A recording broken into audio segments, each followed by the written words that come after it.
El 19º día antes de las calendas de septiembre, en el año 14 después del nacimiento de Cristo, Augusto expira en Nola.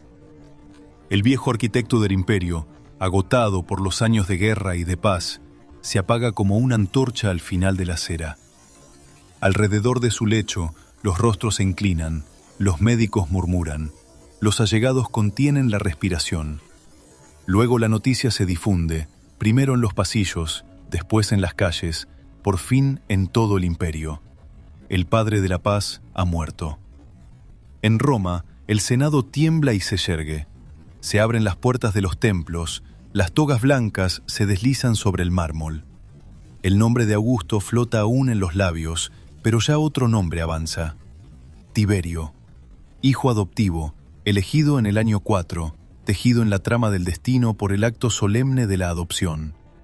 No es amado como germánico, ni querido como un nuevo sol, pero está ahí, necesario, inevitable, envuelto en una gravedad sombría.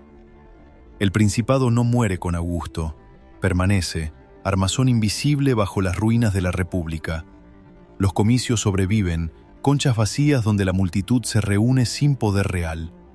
El Senado se sienta, habla, delibera, pero sus decisiones se pliegan a la mirada del princeps.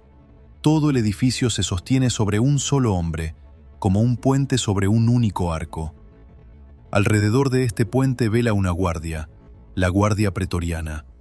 Creada por Augusto, elegida entre los mejores soldados de Italia, acampa en las proximidades de Roma, repartida en unidades que velan por la ciudad y por el trono. Porta el hierro y la coraza, pero también sostiene el destino. Porque quien manda a estos hombres no solo protege al príncipe, controla el acceso a su oído, filtra las súplicas, abre o cierra la puerta del poder. Este mando no recae en los grandes del Senado, sino en hombres de otro rango, el orden ecuestre. Caballeros de Roma, ricos sin ser nobles, poderosos sin ser sagrados. De este grupo nace un nombre que las crónicas no dejarán de repetir: Lucio Elio Sejano. Proviene de una casa que no es ilustre por los triunfos, sino por la proximidad con la sombra. Su padre, Lucio Seio Estrabón, lleva ya la coraza de prefecto del pretorio bajo Augusto. En las discretas avenidas del poder, Estrabón camina junto a las legiones invisibles. El hijo mira, escucha, aprende. Observa las idas y venidas de los senadores, los silencios del emperador, los gestos de impaciencia, los miedos que no se dicen, pero que se escriben en los ojos de los poderosos. Los anales de Tácito lo nombran, con firmeza, como se señala con un dedo el corazón de una tragedia. Suetonio despliega su sombra junto a la de Tiberio. Dion Casio inscribe su rostro en el gran rumor de la historia. Todos convergen. Allí, en medio del reinado de Tiberio, se alza una figura, auxiliar primero, dueña después. Sejano entra en la carrera ecuestre como un nadador entra en un río cuyos corrientes ya conoce. No llega desde una periferia ingenua, sino desde el núcleo mismo donde se aprende el lenguaje de las órdenes murmuradas, de los favores dosificados, de las amenazas sugeridas.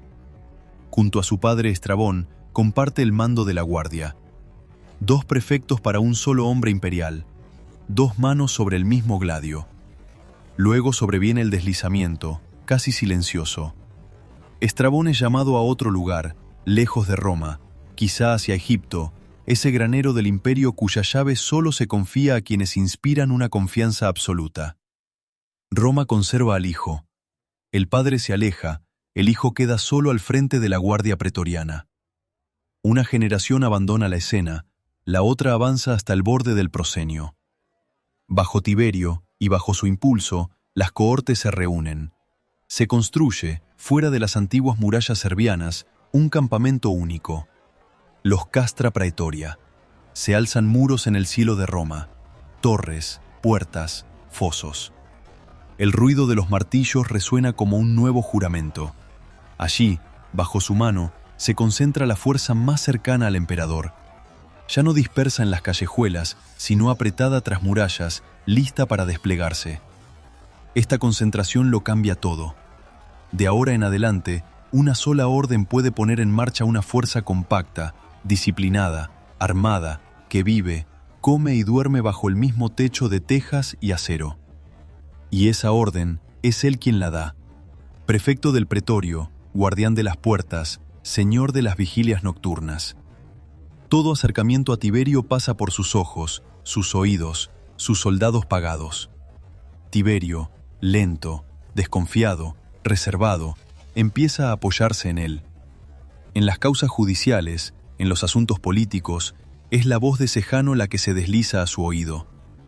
Los juicios de Maiestas, esos procesos por lesa majestad, donde la propia palabra puede convertirse en crimen, se multiplican. ¿Quién debe ser acusado?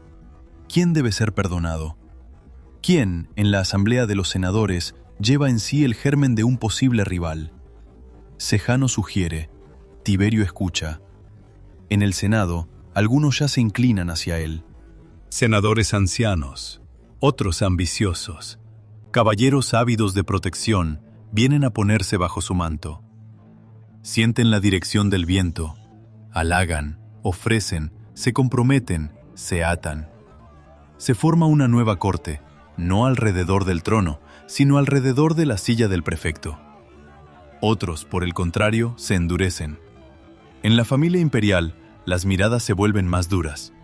Druso el joven, Druso Julio César, es el hijo de Tiberio, su heredero presunto. Sangre directa, promesa de continuidad. En él se refleja el orden natural de las generaciones. Pero en el año 23, ese orden se quiebra. Druso muere. Oficialmente, el destino, la enfermedad, los avatares de la carne. Pero se levantan los murmullos.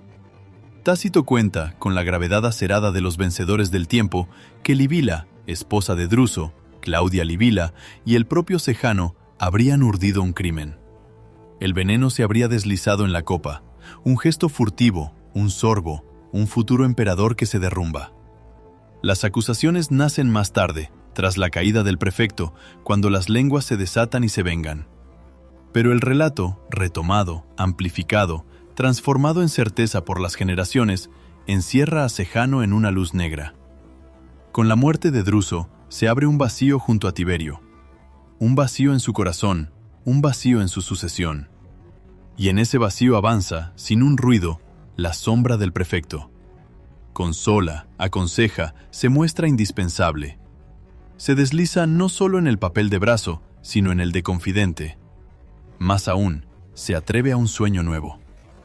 Mira a Livila, viuda de Druso, nieta de Augusto por alianzas, pedazo vivo de la casa imperial. La desea. No solo por ella, sino por lo que representa. Si se casa con ella, él, caballero, amarra su destino a la propia casa de los Césares. Cruza una frontera que nadie de su orden ha cruzado jamás. Pide. A Tiberio en persona. En un momento que Tácito fija como se graba una sentencia en piedra, Sejano expone su proyecto. Que el príncipe le dé a Livila. Que el orden ecuestre se una por medio de él a la familia soberana. Pero Tiberio se niega. Invoca la diferencia de rango, la posible furia del pueblo, el escándalo de los nobles que verían a un caballero penetrar en la sangre de Augusto. Responde con razones políticas. Quizá, detrás de ellas, se oculte ya una sospecha más íntima. Agripina, hija de Agripa y de Julia, nieta de Augusto, viuda del glorioso Germánico, lleva en su persona la memoria más ardiente de la casa fundadora. A su lado viven sus hijos, Nerón César, Druso César, y más lejos, en la sombra aún ligera de la infancia, Cayo, al que llaman Calígula. Todos forman un arco luminoso. Para el pueblo, para el ejército, esos nombres brillan más que el de Tiberio, atrincherado en su prudencia. Entre Agripina y Sejano, el odio crece. Tácito describe esta hostilidad como un fuego que se mantiene bajo las brasas de las ceremonias. Ella ve en él el instrumento de la opresión, la mano que cierra las puertas de Tiberio, el veneno que turba el alma del emperador. Él ve en ella un foco de legitimidad, un posible centro de reunión para quienes querrían otro príncipe, otro futuro. Comienzan a flotar acusaciones de complot.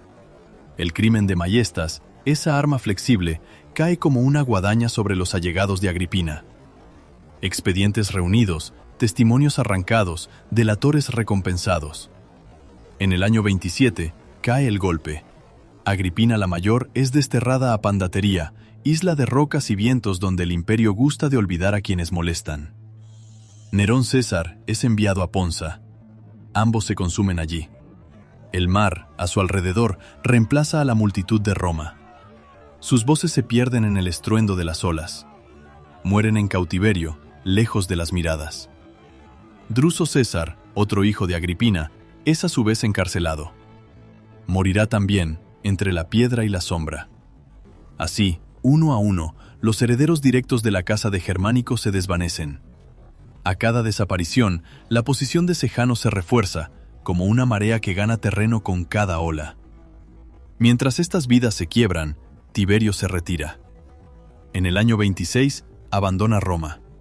Se dirige a Capri, isla escarpada, refugio de rocas y grutas, donde el mar rodea cada pensamiento con un círculo azul. Allí, lejos del tumulto de los foros, gobierna por cartas. Salen misivas, selladas, hacia el Senado, hacia los magistrados, hacia Sejano.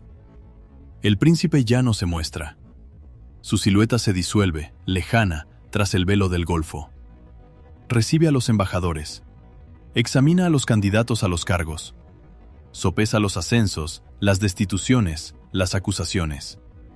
Cada día, el Senado se vuelve hacia él para saber qué quiere el emperador, y lo que quiere el emperador es lo que le transmite el prefecto. La distancia entre Capri y Roma se convierte en la distancia entre la autoridad y aquel que tiene su llave. Los procesos de Mayesta se multiplican aún más. Senadores y caballeros, presas del miedo, denuncian antes de ser denunciados. El rumor de la noche se convierte en materia de acusación. Una palabra deslizada en un banquete se transforma en cuerda en el Tullianum. Tácito ve en esta época un bosque de delaciones, donde el hombre camina sin saber si no pisa ya la tumba de su propio nombre. En medio de este clima, Sejano recibe honores que, para un caballero, serían inimaginables en otros tiempos.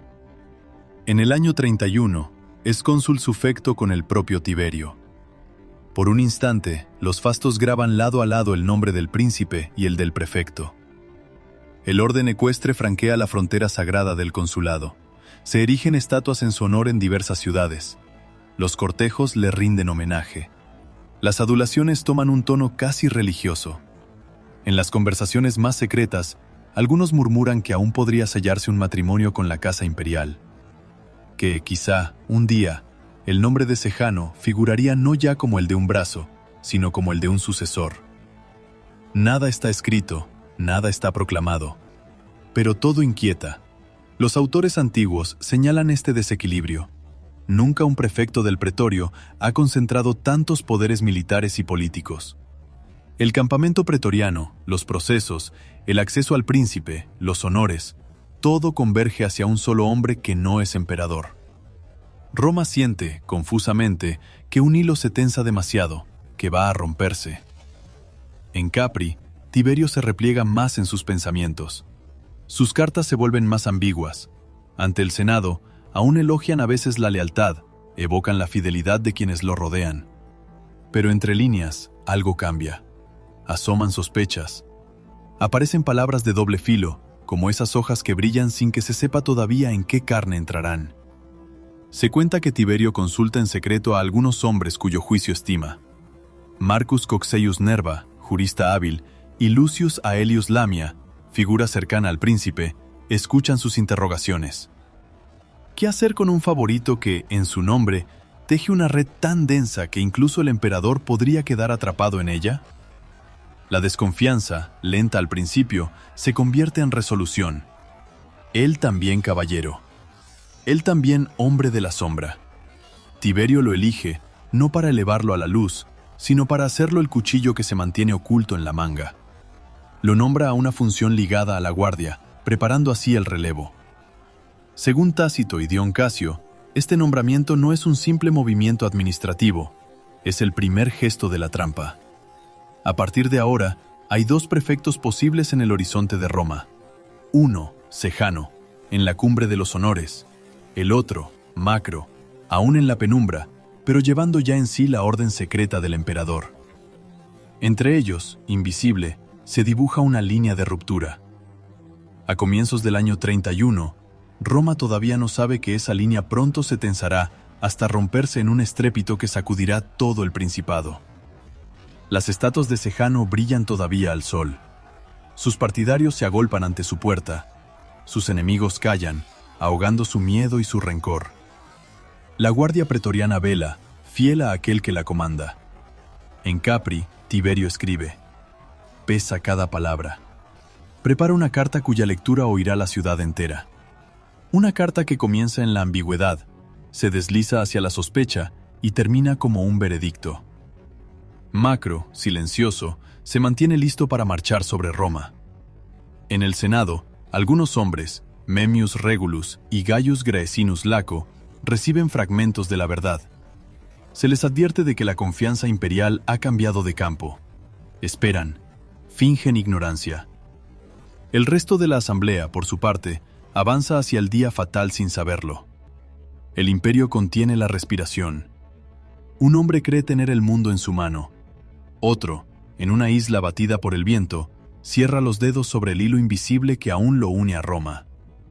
Entre ellos, la Guardia Pretoriana, esa fuerza que puede hacer y deshacer los destinos, duda todavía. Se acerca la fecha.